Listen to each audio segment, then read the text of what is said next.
ফেরাউনের অরিজিনাল বাড়ি মিশর না, ফেরাউনও মিশর বেশি টাকা ইনকাম করতে রওনা করেছে। রাস্তায় বন্ধুর সাথে দেখা হয়েছে, কো বন্ধু কই যাও? কো যাবো মিশর। কো তাহলে আমিও যাব। দুজন রওনা করেছে। রাস্তায় তাদের খিদা লাগছে, এক লোক তরমুজ খেতে তরমুজে কাজ করতেছে, সেই জমিনের কিনারে দাঁড়াইছে। তখন মালিক বলে, তরমুজ খাবা? হ্যাঁ খাবো। তরমুজও খাইছে, কিছুদিন কাজও করছে। তারপরে মিশরের কবরস্থানের দারোয়ান নিযুক্ত করবে। বাদশাহ বিজ্ঞপ্তি দিছে, সেখানে ফেরাউনও দারোয়ান হতে দরখাস্ত করছে। তখন বাদশাহ তাকে ডাকিয়ে পরিচয় নিয়ে তাকে দারোয়ান হিসাবে নিযুক্ত করে দিয়েছে। দারোয়ান হওয়ার পরে সে একটা আইন জারি করছে। কি জারি করছে? যে লাশ দাফন করলে একটা করে স্বর্ণ মুদ্রা দিত। কয়টা? একটা করে। মানুষ বলে বাদশার কাছ থেকে অনুমতি নিয়ে একটা করে স্বর্ণ মুদ্রা দাফনে দিতে হবে। লাশ তো দাফন করতে হবে, লাশ তো ফেলে দেওয়া যাবে না।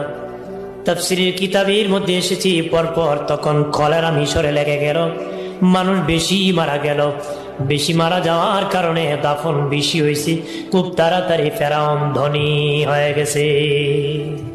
কলেরা লাগছে, মানুষ বেশি মরছে, আর স্বর্ণ মুদ্রা বেশি পাইছে, তাড়াতাড়ি ধনী হয়েছে। মিশরের বাদশা বাবাদীপ বলল, যাদের বকেয়া খাজনা বাকি আছে তাড়াতাড়ি করে খাজনা আদায় করে দাও, খাজনাগুলো আদায় করে দাও।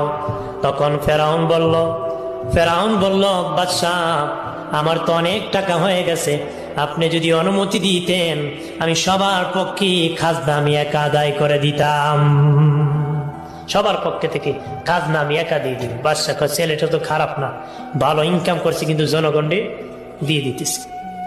জনগণের অন্তরে ঢুকে গেল রে বাবাদীপ।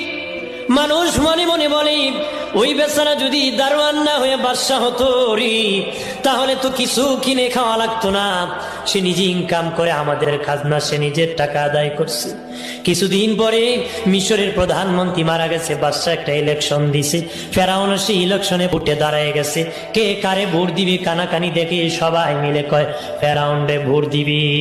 বিশাল ভোটে ফেরাউন মিশরের প্রধানমন্ত্রী নিযুক্ত হয়ে গেল। ভাইরা আমার খেয়াল করেন ভালো করে, কিছুদিন পরে মিশরের বাদশা মারা গিয়েছে। ফেরাউন ডাকছে, বাদশা ছাড়া দেশ চলতে পারে না, কাকে বাদশা বানাবো? তারা বলে, আপনি আমাদের বাদশা, যারে খুশি তারে আপনি প্রধানমন্ত্রী বানান। ওই যে বন্ধু হামান গিয়েছিল সাথে, তারা ডাক দিয়া, বন্ধু রে তোর কপাল লাগছে, আমি হলাম মিশরের বাদশা, তুই হলো মিশরের প্রধানমন্ত্রী।